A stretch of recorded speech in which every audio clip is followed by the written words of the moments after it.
Bismillahirrahmanirrahim. Assalamualaikum warahmatullahi wabarakatuh. Alhamdulillah, summal alhamdulillah, walladzi anzala sakinata fi qulubil mu'minin liyazdadu imanan ma'a imanihim.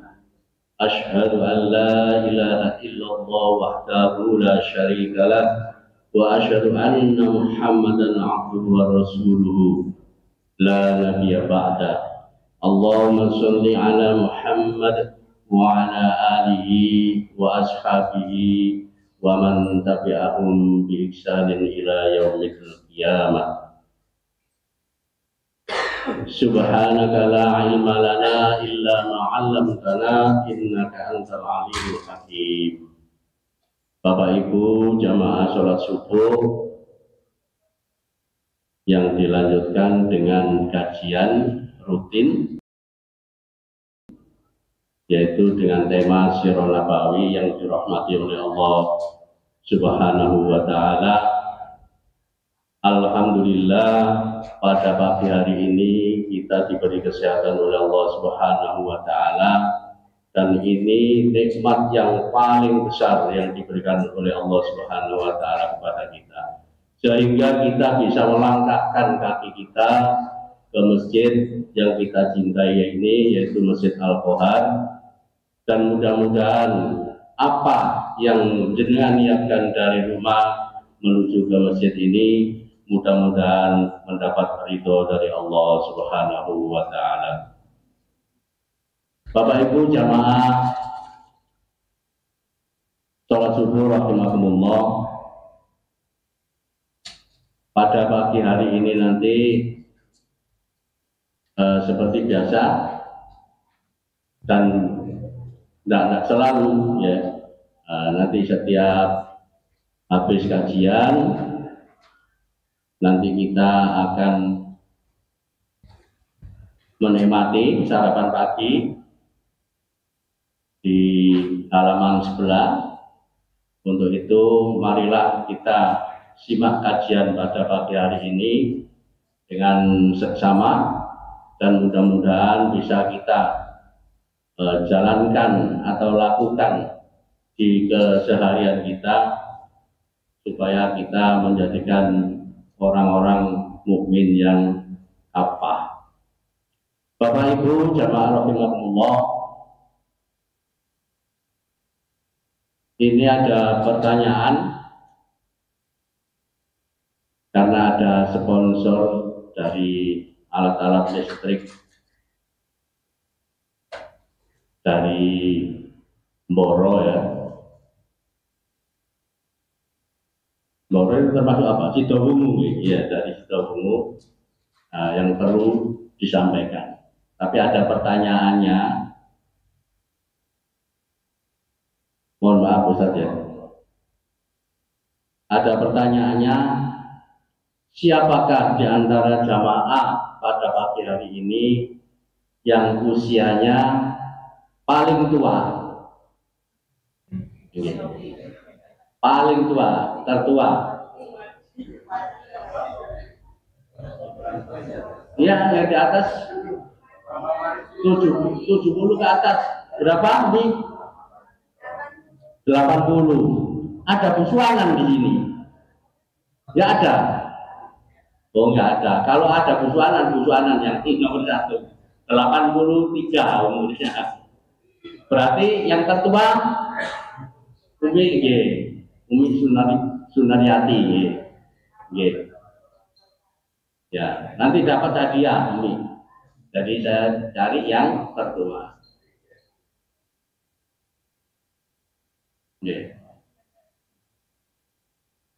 Dari alat-alat listrik, dari Sidowungu, Bapak Imam, Abah Imam yang memberikan support kepada kita Masjid Al-Qohar, yaitu berupa alat-alat listrik.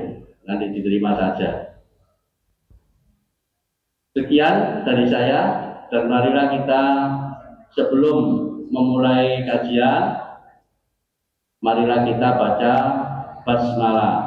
Bismillahirrahmanirrahim. Dari saya Nasrul minallahi wa fathul qarib wa basyiril mu'minin. Assalamualaikum warahmatullahi wabarakatuh.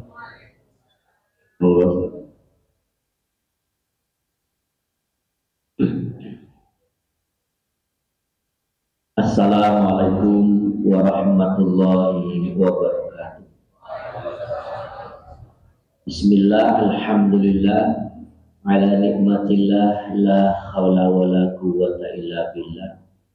Asyhadu an la ilaha illallah wahdahu la syarika lah, wa asyhadu anna Muhammadan abduhu wa rasuluhu la nabiyya ba'da. Bapak Ibu jamaah rahimakumullah, bersyukur kita kepada Allah karena Allah masih sayang dengan kita. Mudah-mudahan Allah terus sayang dengan kita dipilih sebagai hambanya yang rajin mengabdi kepada Allah sampai di penghujung umur kita kelak. Saya berpikir sederhana sekali Bapak Ibu. Kita ini insya Allah, ini pemikiran saya, insya Allah kita ini masuk surga. Allah itu bukan zat yang jahat selama kita tidak melakukan dua hal ini. Yang pertama, kita tidak syirik kepada Allah. Kita tidak mencarikan tandingan Allah. Dan yang kedua, selama kita tidak melakukan dosa-dosa besar seperti berzina, membunuh orang, berjudi, termasuk judi online loh Pak ini Pak. Judi online yang sekarang lagi marah ya. Durhaka kepada orang tua, menjadi saksi palsu ya. Kalau kita tidak pernah melakukan hal-hal yang sejahat itu hadirin sekalian, ya kita seperti biasalah. Karena yang masuk surga itu bukan orang yang semuanya sempurna. Saya kan dulu sudah pernah menyampaikan 8 pintu surga.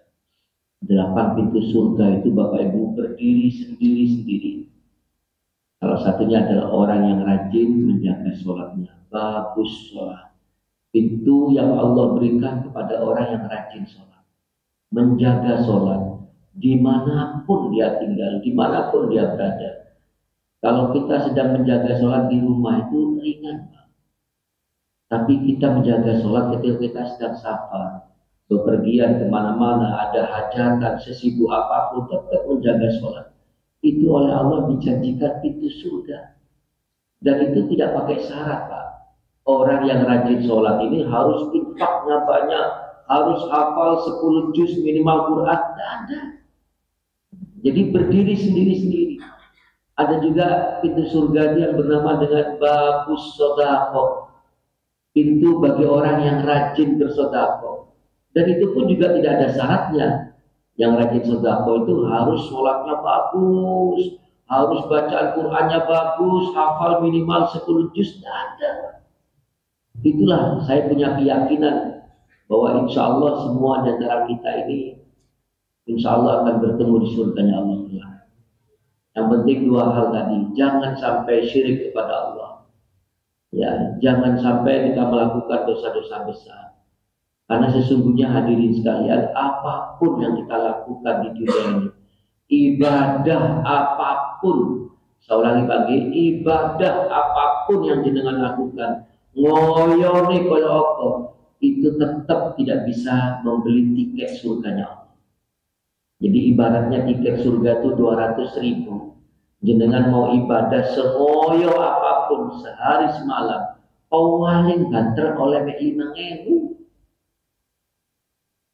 Itu disampaikan oleh Kanjeng Nabi bahwa kamu kelak masuk surga itu bukan karena ibadahmu yang hebat, tapi karena Allah sayang sama kamu, karena kasih sayang Allah. Sahabat bertanya kepada Rasulullah, apa juga engkau ya Rasul? Sama. Ibadah yang saya lakukan sepanjang hari, sepanjang malam itu tidak cukup untuk membeli tiket surganya Allah. Lah bagaimana agar Allah sayang Pak? Satu Pak, nurut. Disuruh oleh Allah sholat awal waktu, ya kita sholat awal waktu. Walaupun mungkin sholat kita tidak sebagus sholatnya Rasulullah. Jangan berhenti beribadah kepada Allah walaupun ibadah kita kualitasnya tidak sama dan kualitasnya ibadahnya Rasul. Jangan berhenti sholat walaupun sholat kita tidak seperti kualitas ibadah sholatnya Rasul. Betul Pak? Jangan berhenti puasa walaupun puasa kita kualitasnya tidak sebagus puasanya Rasul. Nggak mungkin Pak, jangankan kita. Sayyidina Ali itu loh, kurang apa? Ya, dijanji hadiah sama Rasul. Kalau kamu sholatnya bagus, khusyuk, kamu saya kasih hadiah surban. Rasul punya 2 surban. Ya, mulai takbir sampai duduk tahiyat itu luar biasa Pak, khusyuk. Yang terakhir sudah mau salam, apa katanya? Kok serban yang itu ya? Seandainya serban yang satunya betapa senangnya saya nih Pak. Itu saya tidak ada, apalagi kita Pak. Untung baru tadi diumumkan setelah sholat Bu. Kalau sebelum sholat, waduh kacau ini. Wah, siapa yang paling tua ini? Perasaan saya 75. Ada nggak yang di atas saya ya? Semua berpikir. Daniel sing paling atas, setengah atau aku sing oleh. Saya yang dapat paling jauh rumah saya. Ya, untung diumumkan pada saat selesai sholat. Ini Pak. Jadi saya ulangi selagi, bermohonlah kepada Allah agar Allah terus sayang pada kita. Setelah diurut Pak, diambil 100. Yang paling atas sendiri, nomor 1, ya, itu adalah Muhammad Rasulullah Sallallahu Alaihi Wasallam, bukan Nabi mereka. Orang di luar Islam aja belajar tentang Muhammad. Abu Jahal, Abu Lahab, itu mereka semua sepakat. Hanya orang gila yang tidak percaya kalau Muhammad itu seorang Nabi. Lah kita cukup percaya saja, tapi kita tidak mau belajar bagaimana Rasul itu kalau berjalan, bagaimana Rasul dan sebagainya. Saya punya buku namanya Syama'il Muhammad. Ya, bagaimana sandalnya Rasul, bagaimana rambutnya Rasul. Ya, kenapa? Kecintaan kita kepada Muhammad Rasulullah. Nah, kita cinta tapi kita tidak pernah belajar bagaimana Rasulullah sehari-harinya. Saya akan pernah menyampaikan yang namanya Abu Hurairah. Abu Hurairah itu Pak orang Taif, masuk Islam 3 tahun sebelum Rasul meninggal. Karena dia merasa tertinggal, dia itu kalau menunggu Rasul sholat itu bukan menunggu di masjid Pak. Sahabat-sahabat yang sudah lama masuk Islam itu menunggu Rasul di masjid. Rasul datang ke masjid baru mereka ketemu. Abu Hurairah enggak, menunggu di depan pintu rumahnya. Ya, Abu Hurairah itu kepingin tahu bagaimana Rasul itu membuka pintu, menutupnya, melangkahkan kaki pertama, apa yang diucapkan, bagaimana menoleh ketika disapa, semuanya kepingin tahu.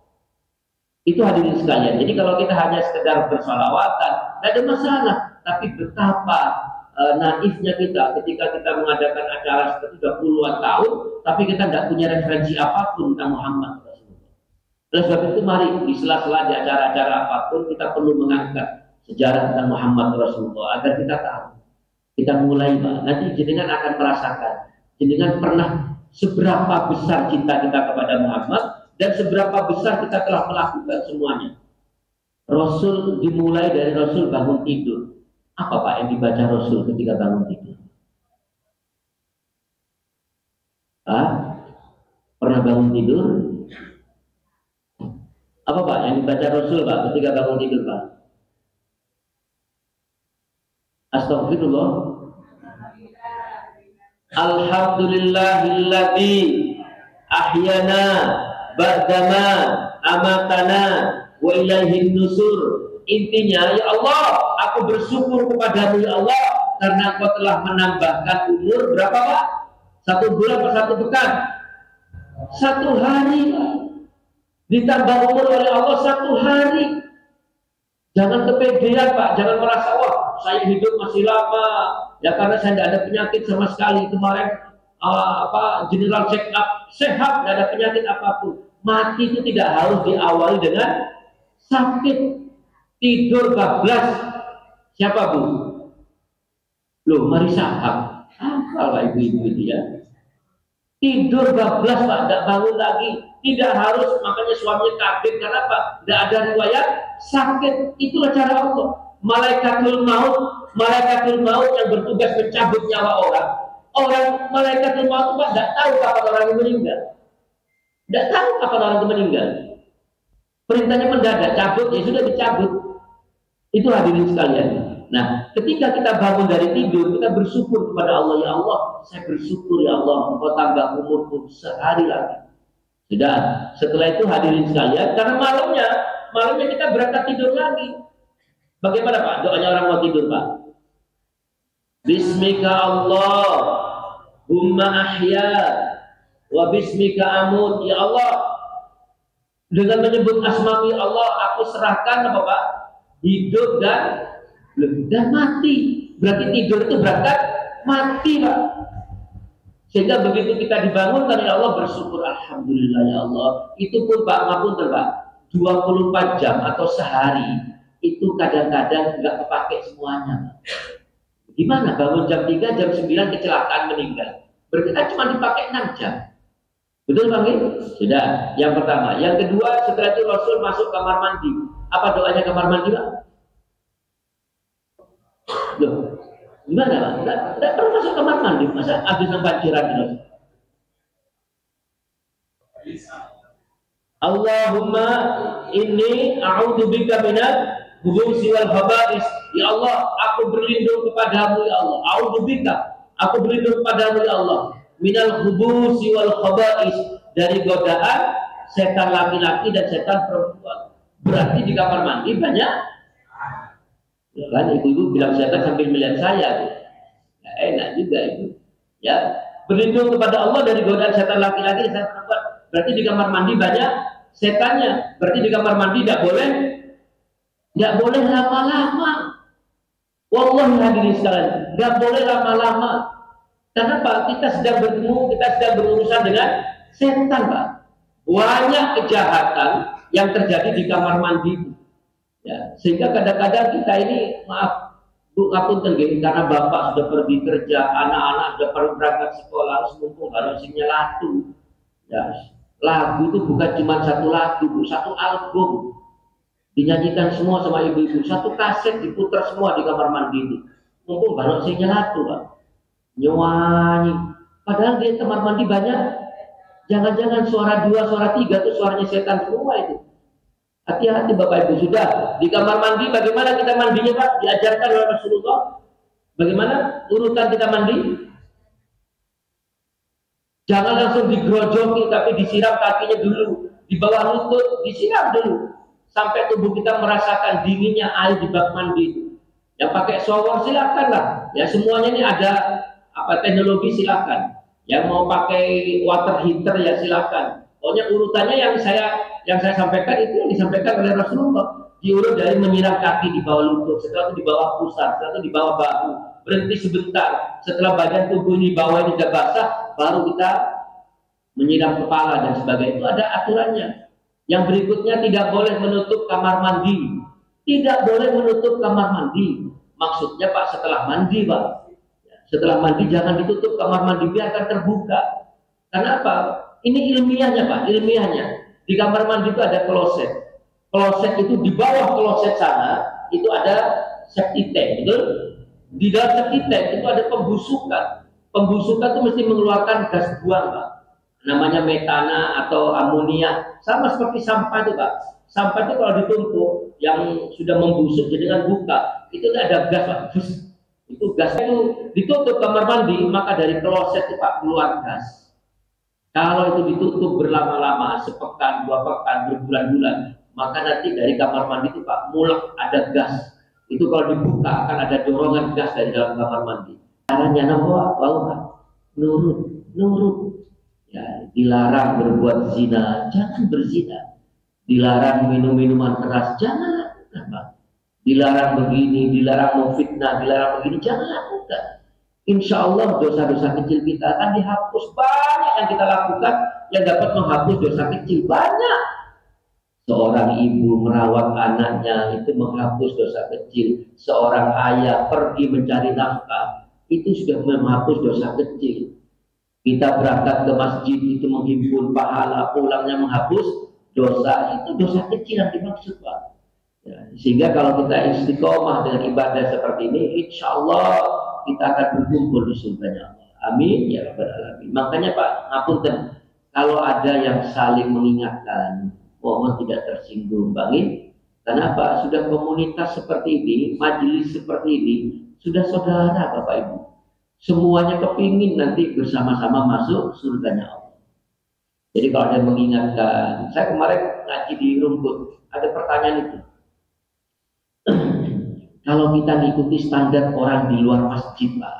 Soalnya lagi, kalau kita mengikuti standar orang di luar masjid, nggak pakai kerudung, nggak pakai jilbab, itu hal yang biasa.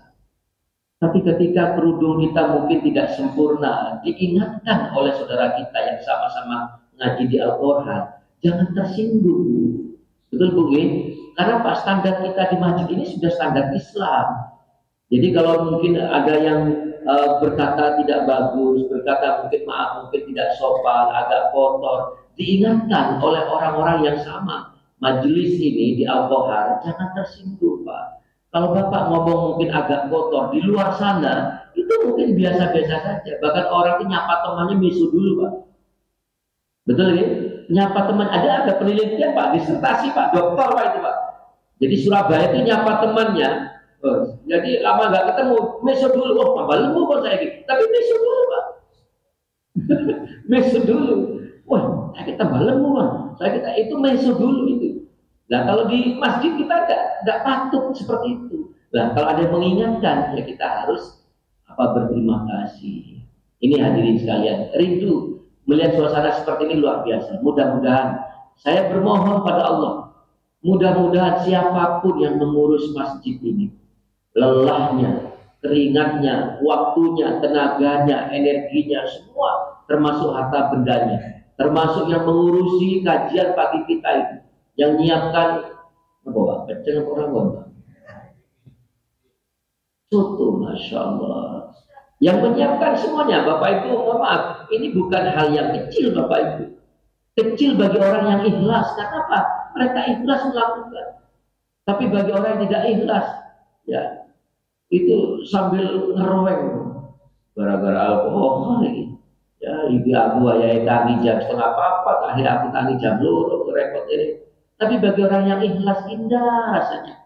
Mudah-mudahan semua orang yang kerepotan dengan masjid ini, apapun bentuk repotnya, tenaganya, pikirannya, dananya, mudah-mudahan diganti oleh Allah SWT. Jazakumullah khairan katsiran. Mudah-mudahan diganti dengan kebaikan yang berlipat ganda. Amin ya rabbal alamin.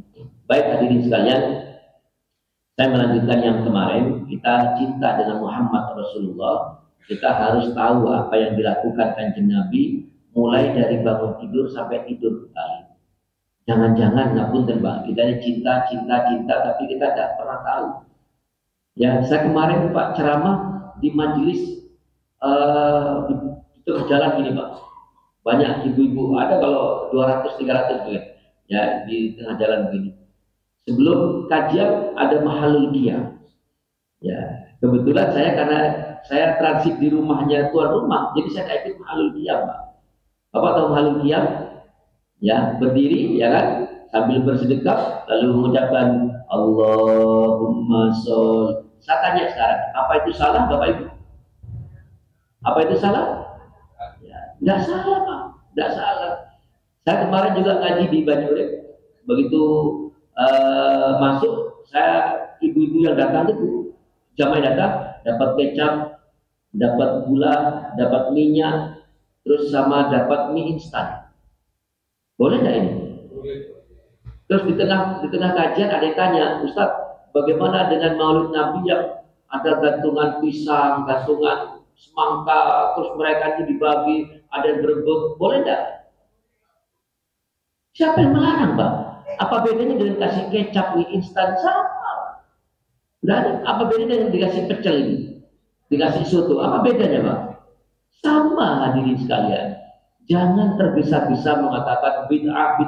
Sama Pak, saya sampaikan, lu apa bedanya dengan jenengan yang ngasih kecap ini? Mereka memilih buah, jenengan memilih sembako. Ya, jenengan memilih dibagikan langsung di pintu masuk, mereka menggantung dulu. Ya, setelah itu dibagikan berebut. Tujuannya sama, agar orang itu senang masuk ke masjid, agar orang itu senang, apalagi anak-anak, agar orang itu terhibur masuk ke masjid. Bagikan door prize, jenengan belum pernah hidup sama dengan saya. di zaman Rasul. Kira-kira zaman Rasul dulu ada door prize enggak? Enggak ada, Pak. Lalu terus sekarang Pak Bambang bagikan door prize, boleh enggak ini? Semuanya dalam rangka menghibur. Karpet ini Pak, dulu zaman Rasul enggak ada, Pak. Makanya orang sholat itu kan setelahnya kan begini kan. Kenapa? Karena debu. Ya, dulu enggak ada Rasul, enggak ada karpet, Pak. Soft ini juga bid'ah. Adanya soft nih Pak, bid'ah. Dulu ketika Rasul sholat cuma dihadang dengan ada tongkat, ada pedang. Jadi semua ini hadirin sekalian, selama itu hanya bersifat urusan dunia, ya lampu ini tidak ada dulu zaman Rasul, Pak. Betul? Tidak ada. Makanya jangan tergesa-gesa mengatakan bid'ah. Ya, mahallul qiyam itu kalau hanya sekedar seperti itu tidak ada masalah. Yang jadi permasalahan itu ketika mereka itu meyakini bahwa ruhnya Muhammad itu masuk di antara orang-orang yang berdiri di Pak, di sela-sela. Makanya mereka menyambut ya dengan sholawat apapun yang mereka sampaikan. Ini mari kita pertanyakan. Lalu saya sampaikan itu di majelis, Pak. Kalau jenengan selama peringatan Maulid Nabi hanya melakukan seperti ini, mahallul qiyam, setelah itu selesai pulang, dari mana jenengan tahu bagaimana pribadi Muhammad Rasulullah? Sedangkan kita diperintah oleh Allah untuk meniru Muhammad Rasulullah. Laqad kana lakum fi Rasulillah uswatun hasanah. Kita dapat perintah dari Allah untuk meniru Kanjeng Nabi 24 jam. Kita tuh diperintah oleh Allah untuk meniru Muhammad Rasulullah. Sedangkan ketika kita memperingati Maulid Nabi, kita hanya melakukan seperti itu. Kita tidak pernah tahu Rasul itu tidurnya bagaimana, makannya bagaimana, mandinya bagaimana, Rasul bergaul dengan sahabatnya bagaimana. Dari mana kita akan meniru? Sementara kita tidak punya referensi apapun tentang Kanjeng Nabi. Mau mahallul qiyam maupun sholawatan silakan. Tapi akan lebih bagus ketika kita ada pada acara begitu diangkat cerita tentang Muhammad Rasulullah. Orang di luar sana saja mengangkat cerita Muhammad. Ada buku terjemahan yang berjudul 100 tokoh yang paling berpengaruh di dunia. Tahu Pak siapa yang mengarang buku ini? Paling tidak Bapak tahu agamanya apa? Islam atau non-Muslim ini? Orang bukan Islam, bukan orang Islam. Mereka ini mengumpulkan para tokoh selama sepanjang sejarah. Setelah itu mereka mengurut sesuai dengan besar pengaruhnya. Kalau mereka mengurut dari besar pengaruhnya, berarti mereka akan mempelajari siapa orang-orang ini dan bagaimana pengaruh dari peradaban di manusia. Ya, itu diajarkan. Rasul itu bukan dokter, bukan para medis, tapi Rasul dibimbing oleh Allah Azza wa Jalla. Sudah, setelah itu hadirin sekalian, Rasul sholat malam. Sholat malamnya Rasul 11 rakaat. Sholat ini 2 rakaat qabliyah subuh. Yang kedua 4 rakaat qobliyah zuhur. Ada yang mengatakan 2. Tapi kalau 4, kalau jenengan melakukan 4 tanpa tahiyat awal. 4 rakaat tanpa tahiyat awal. 4 rakaat sebelum subuh. Yang berikutnya 2 rakaat ba'da zuhur. Maaf, 4 rakaat qobliyah zuhur. Yang ketiga 2 rakaat ba'da zuhur. Asar tidak ada sholat rawatib. Tapi apakah boleh sholat setelah asar? Boleh, selama sholat itu tidak berhubungan dengan asar. Saya ulangi pagi, yang tidak boleh itu sholat rawatibnya. Sebelum asar, setelah asar. Jenengan mau sholat asar, setelah azan asar, jadikan tahiyatul masjid. Boleh tak? Boleh. Itu bukan berhubungan dengan asar. Tapi kalau sebelum dan setelah asar, yang dimaksud rawatib itu tidak ada. Ada jenazah masuk jam 4 sore. Disolati di masjid, boleh tak? Boleh. Sholat itu tidak ada hubungan dengan asar. Itu yang jadi masalah Pak di masyarakat. Ini bagi jenazah itu siap digudal loh. Karena di sholat itu kayak ini. Sholat jenazah itu siap sebelum asar dan siap Pak. Ya, terus nunggu maghrib. Kasihan bisa bangun lagi nanti itu Pak. Ya, masuk ke masjid sholat jenazah tidak ada masalah Pak. Ya, saya ulangi. Ya, 2 rakaat sebelum subuh, 4 rakaat sebelum zuhur, 2 rakaat setelah zuhur, 2 rakaat setelah maghrib, 2 rakaat setelah isya. Oke, ini sudah jumlahnya 12. Ini belum duhaknya yang nanti sebentar lagi kita kerjakan. Belum tahiyatul masjidnya yang setiap hari kita kerjakan. Belum sholat istikharahnya. Yang utama saja Pak itu 40 rakaat. setiap hari, setiap malam itu dilakukan oleh Kanjeng Nabi, hadirin sekalian. Walaupun kualitas sholat kita tidak seperti kualitasnya Rasul, saya mohon biasakan Pak. Kita itu untuk diakui sebagai umat Muhammad, kita harus senang dan kita harus berupaya untuk apa? Mengikuti jejak Muhammad Rasulullah. Sudah, setelah itu Rasul sholat subuh. Qobliyahnya Rasul, karena Rasul itu rumahnya dekat dengan masjid. Saya ulangi Pak, jangan dipotong ya. Karena rumahnya Rasul itu dekat dengan masjid, betul? Dekat dengan masjid rumahnya Rasul, ya. Maka qobliyah subuhnya Rasul dilakukan di rumah. Setelah itu Rasul berangkat ke masjid. Hadirin sekalian, kriterianya, indikatornya, kalau jenengan dari rumah setelah qobliyah subuh, jenengan masih bisa mengikuti takbirnya Pak Bambang, Allahu Akbar, maka sholat qobliyah subuh jenengan bisa dilakukan di rumah. Tapi kalau seperti saya di Simorejo, yang begitu azan saya sholat qobliyah subuh, lalu saya berangkat ke sini nggak nututi takbirnya imam, maka jangan diulangi lagi Pak. Lebih baik qobliyah subuhnya dilakukan di masjid. Jadi kalau rumahnya dekat, monggo silakan, ya. Tapi kalau semuanya seperti itu, siapa yang azan nanti? Itu. Setelah itu hadirin sekalian, Rasul sholat subuh dan Rasul itu Pak bertahan di masjid sampai duha. Paling cepat itu sampai duha. Ada 11 macam kegiatan Rasul itu Pak. Itu kalau diinventarisir, kalau dijejakan. Ada 11 macam kegiatan Rasul itu yang dilakukan antara subuh sampai duha itu Pak. Bayangkan. Jadi memang Rasul tidak pulang sebelum duha.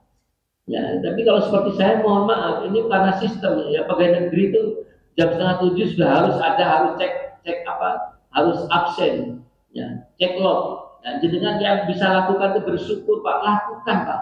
Ya, di Al-Kohar apapun, dimanapun jenengan kalau sholat subuh, upayakan bertahan sampai duha.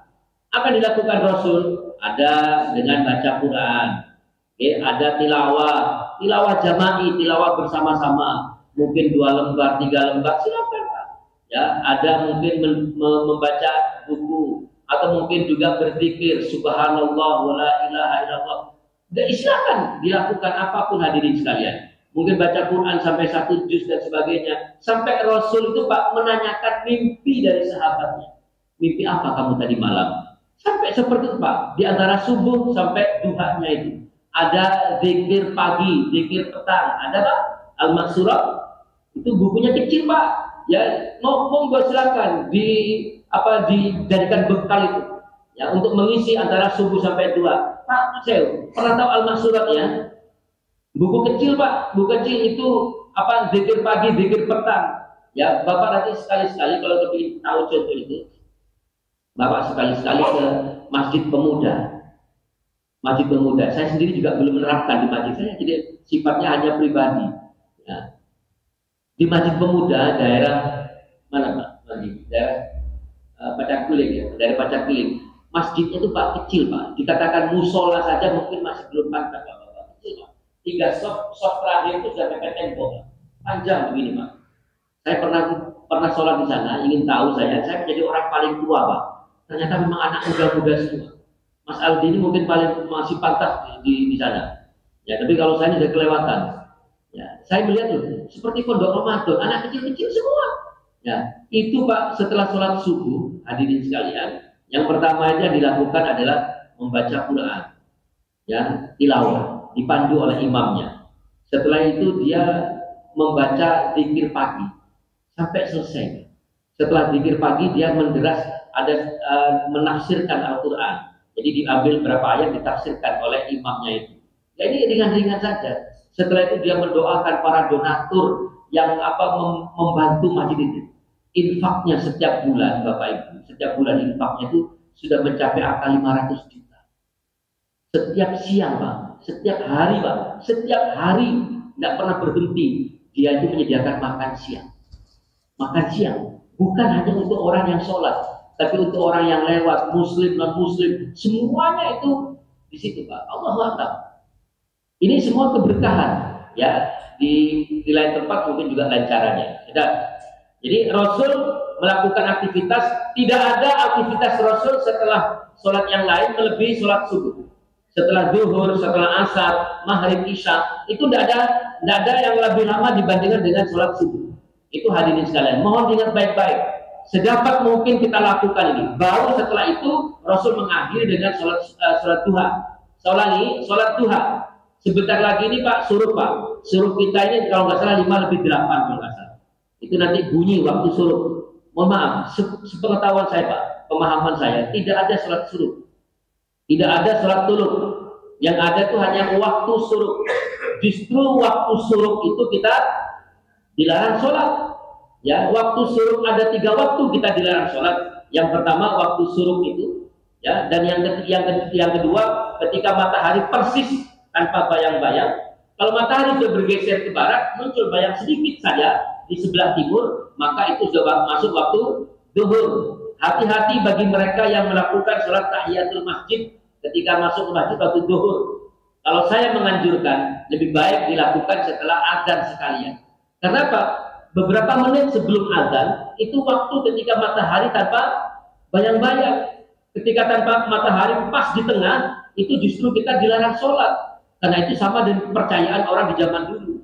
Ketika matahari sudah bergeser ke kanan, ke barat sedikit, maka muncul bayang-bayang sebelah timur, maka itu masuk azan zuhur. Makanya waktu antara azan zuhur dengan iqamahnya itu agak panjang. Hadirin sekalian, mohon maaf, ini kebijakan dari takmir. Takmir juga harus paham tentang ilmu ini. Sholat manapun yang ada qobliyahnya, seperti subuh, zuhur, itu upayakan antara azan dengan iqamahnya itu panjang, Pak. Ya, di Al-Qohar luar biasa, Pak. Di Al-Qohar itu azannya sudah ada tambahan waktu 8 menit. Betul? 8 menit. Jadi kalau nanti Ramadan dengan bangkong, bangunnya kesiangan, tidak sempat sahur, merapat ke Al-Qohar, Pak. Ada perpanjangan waktu 8 menit. Ini putusan takdir, Pak. Putusan takdir. Ya. Saya dapat nasihat dari orang-orang yang kenceng itu, ngaku Masjid Muhammadiyah, tapi azannya si pancet belok kemenang ya. Nah ini luar biasa. Tidurnya Rasul, Pak, setelah Isya. Ada 3 waktu yang Rasul tidak mau tidur. Kalau Rasul tidak mau tidur, jangan ditiru, Pak, karena itu tidak boleh. Yang pertama, antara maghrib dan Isya. Jangan tidur antara maghrib dan Isya. Ya, Rasul tidak melakukan itu. Dan jangan melekan setelah Isya. Jangan melekan setelah Isya. Yang repot itu ada jadwalnya kemarin seperti timnas musuh Bahrain, ini gimana nih, Pak? Ya, menang Pak ya. Yang melihat masih sakit hati, yang melihat mangkel sama wasitnya. Besok Cina sama timnas itu juga wasitnya, Pak. Nah, itu. Kalau main di sudah dilempari sama. Ya sudah. Yang pertama, jangan tidur sebelum antara maghrib dan Isya. Katanya itu akan menghilangkan keberkahan. Keberkahan apa yang dimaksud? Keberkahan bisa sholat Isya di awal waktu. Yang kedua, jangan tidur setelah subuh, Pak. Kalau kita tidur setelah subuh, mohon maaf, kita ini kalah sama binatang, Pak. Burung itu jenengan kasih makanan seenak apapun, tidak mau tidur setelah subuh. Binatang itu Pak, kalau sudah bangun, dipaksa untuk tidur setelah subuh, tidak mau. Karena apa? Mereka tahu setelah subuh Allah Tuhannya itu merahmati dia dengan membagikan rezeki di awal waktu. Jadi jangan tidur. Yang dimaksud tidur setelah subuh itu Pak, maksudnya antara sholat subuh paling tidak sampai duha ini, Pak. Usahakan jangan tidur setelah itu. Terus yang ketiga, Rasul tidak tidur setelah Asyar. Ya, kalau tidur setelah subuh itu menjauhkan kita dari rezeki dan umur panjang. Dan yang ketiga, tidak tidur setelah Asyar. Hadirin sekalian, setelah diteliti secara ilmiah, iklim, suasana, awan, suhu itu ketika setelah asar, ketika matahari sudah mulai terbit tenggelam, itu membuat orang Pak gampang linglung dan pikun. Itu semua Rasul tidak tahu Pak secara ilmiah ini. Kita mengatakan itu setelah berkembang zaman seperti ini, diteliti, ternyata seperti itu. Tapi Rasul dibimbing oleh Allah. Ini hadirin sekalian, ya, saya ulangi, yang pertama, Rasul itu tidurnya setelah Isya. Tidak berlama-lama setelah Isya. Bapak Ibu, kalau jenengan tidur setelah Isya, ya, di bawah jam 9, paling tidak di bawah jam 9. Jenengan tidak pakai alarm pun. Saya ulangi Pak, tidak pakai alarm, tidak pakai HP diputar alarmnya. Insya Allah sebelum jam 3 sudah bangun, Pak. Betul? Karena apa? Tubuh kita ini Pak, orang seusia kita ini, siklus tidurnya itu sudah jelas Pak. 4 sampai 5 jam. 4 sampai 5 jam. Jadi kan kalau tidur sebelum jam 9, insya Allah antara jam 1, jam 2 itu sudah bangun, Pak. Nggak pakai alarm. Ya, kecuali kalau mungkin kita payah gitu. Ini hadirin sekalian. Sudah. Setelah itu hadirin sekalian, Rasul sholatnya 11 rakaat. Berapa Pak sholat kita, Pak? Sehari semalam itu berapa rakaat sholat kita? Sehari semalam. Yang pokok itu Pak ya, yang kelihatan saja itu 40 rakaat. Saya ulangi, berapa rakaat? 40 rakaat. Saya hitung Pak. Yang pertama, sholat malam tahajud 11 rakaat. Oke, 11 rakaat. Yang kedua sholat fardu. Berapa sholat fardu? 17 rakaat. Mulai subuh 2 rakaat, zuhur 4, asar 4, maghrib 3, isya 4. Itu totalnya 17 rakaat. Dan yang ketiga, 12 rakaat sholat rawatib. 12 rakaat sholat rawatib. Apa saja itu? Pak, rawatib itu sholat yang menyertai sholat fardu. Yang pertama 2 rakaat qobliyah subuh. Sudah, hadirin sekalian. Itu yang dilakukan oleh Rasulullah. Ya, ketika kita sudah saya ulangi, waktu yang dilarang sholat. Yang pertama waktu syuruk, yang kedua ketika matahari tanpa bayang-bayang, dan yang ketiga menjelang maghrib. Makanya kalau jenengan masuk ke masjid, ya maghrib, kalau saya ngapunten, saya milih sholat tahiyatul masjid itu saya milih setelah adzan. Kalau ada orang sholat setelah adzan maghrib, itu Bapak jangan kira itu sholat qobliyah maghrib, karena tidak ada qobliyah maghrib. Orang itu milih amannya, Pak.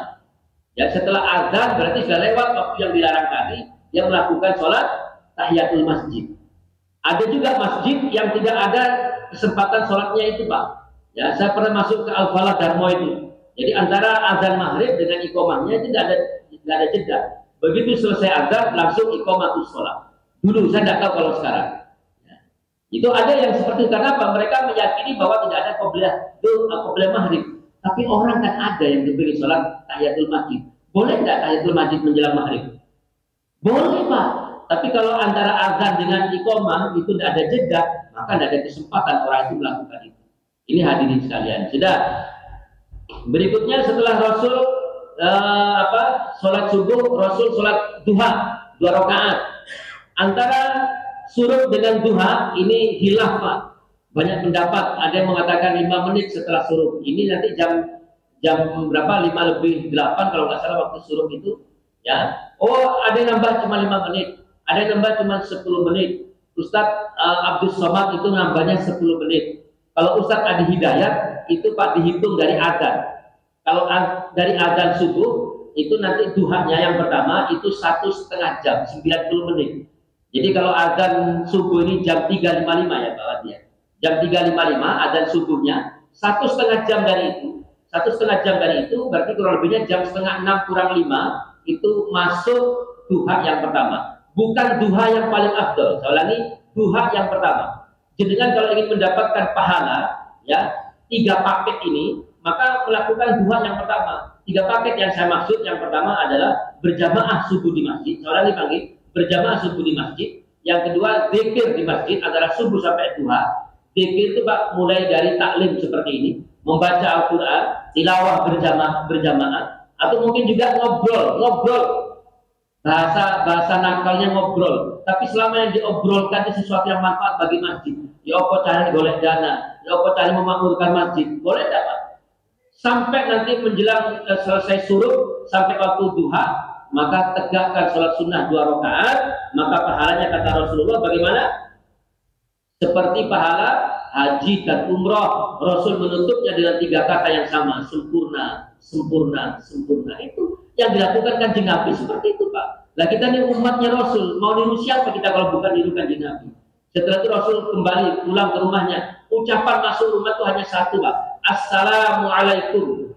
Ada yang mengatakan ketika ketika masuk rumah yang kosong, doanya tidak seperti monggo silakan. Ada yang mengatakan Assalamualaikum wa ala ibadillahi sholihin, monggo. Yang saya pahami, ada orang, tidak ada orang, bacaan masuk rumah itu adalah Assalamualaikum.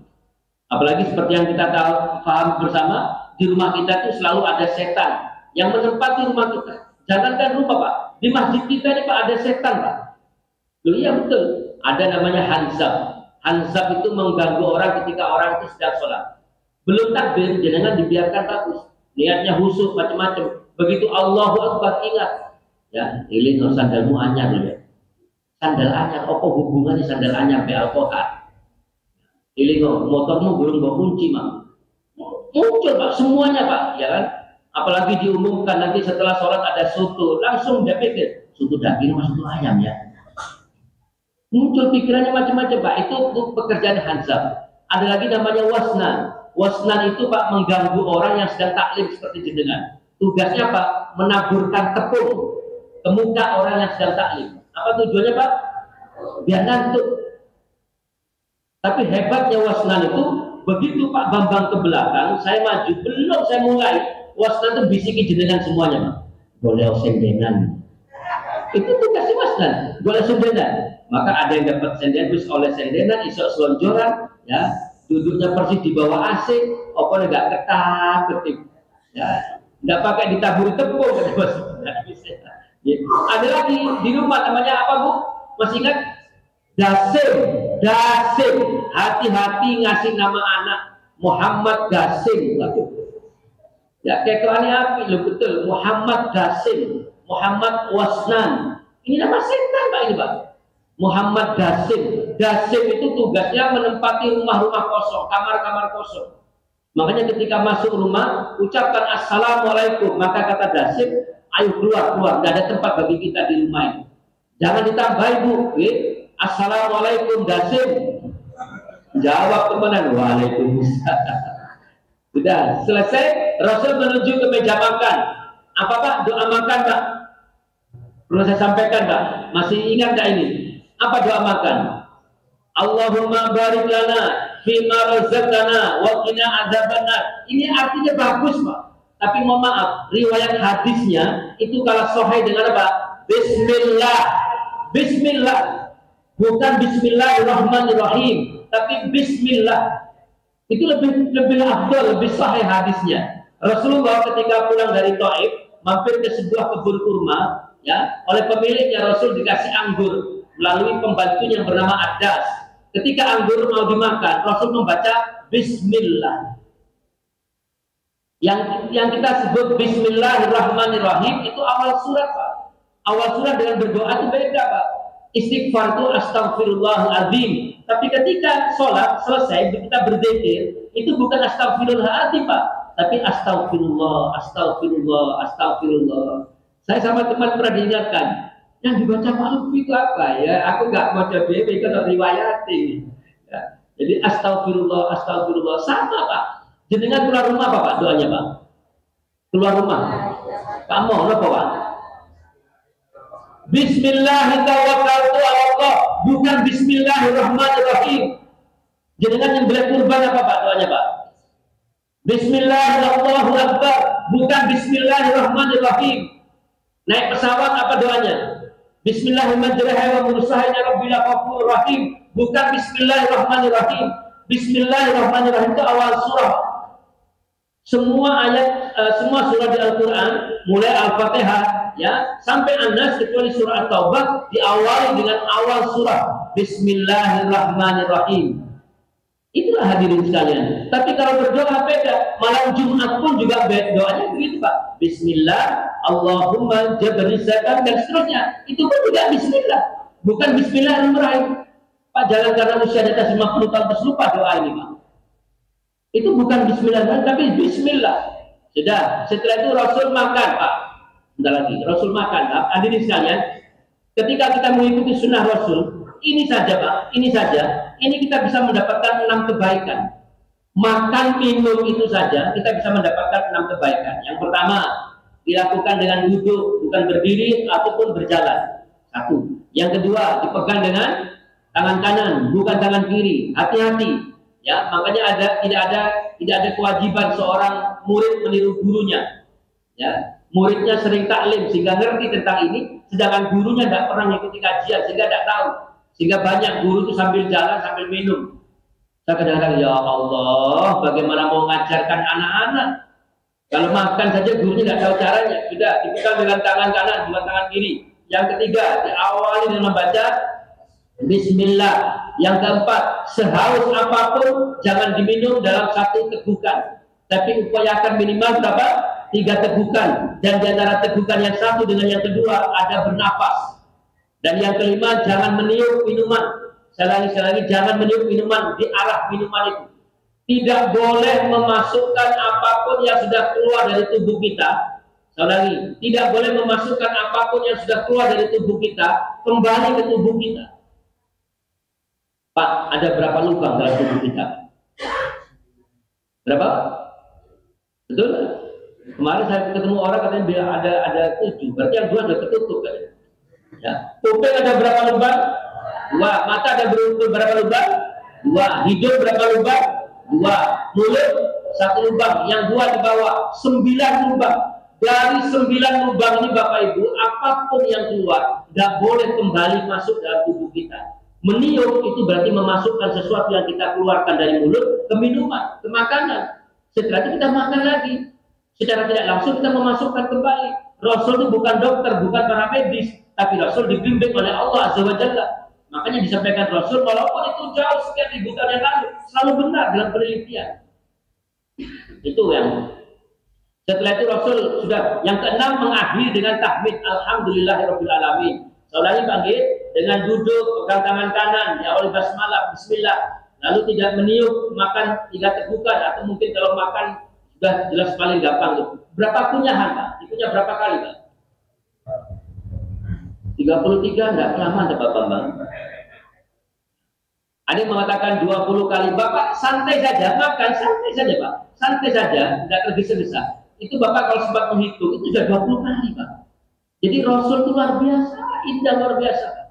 Islam itu luar biasa. Setelah itu hadirin sekalian di hadiran tahmid, alhamdulillah Rasul sudah selesai aktivitas Rasul. Kalau mungkin bekerja silakan bekerja di luar, ya. Keluarnya hanya membaca Bismillahirrahmanirrahim. Selesai, Rasul bekerja beraktivitas apapun aktivitas jenengan sebagai guru, sebagai pengusaha apapun, ya sebagai karyawan, saya anjurkan masuk ke tempat kerja baca ini Pak.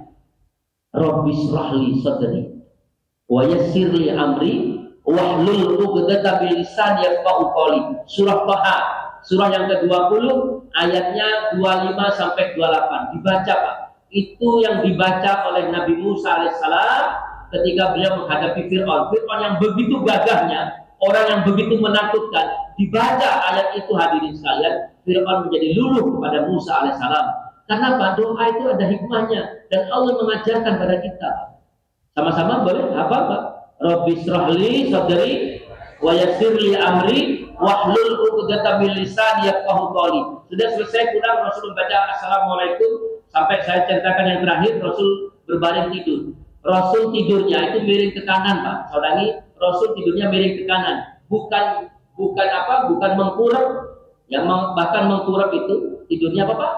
Setan. Jangan dibiasakan. Melumah pun juga ternyata kalah sehat dengan miring ke kanan. Yang diajarkan baginda Rasulullah sekian ribu tahun yang lalu. Sampai sekarang Pak, di buku kesehatan itu kalau tidur yang paling bagus itu tidur melumah Pak, terletak.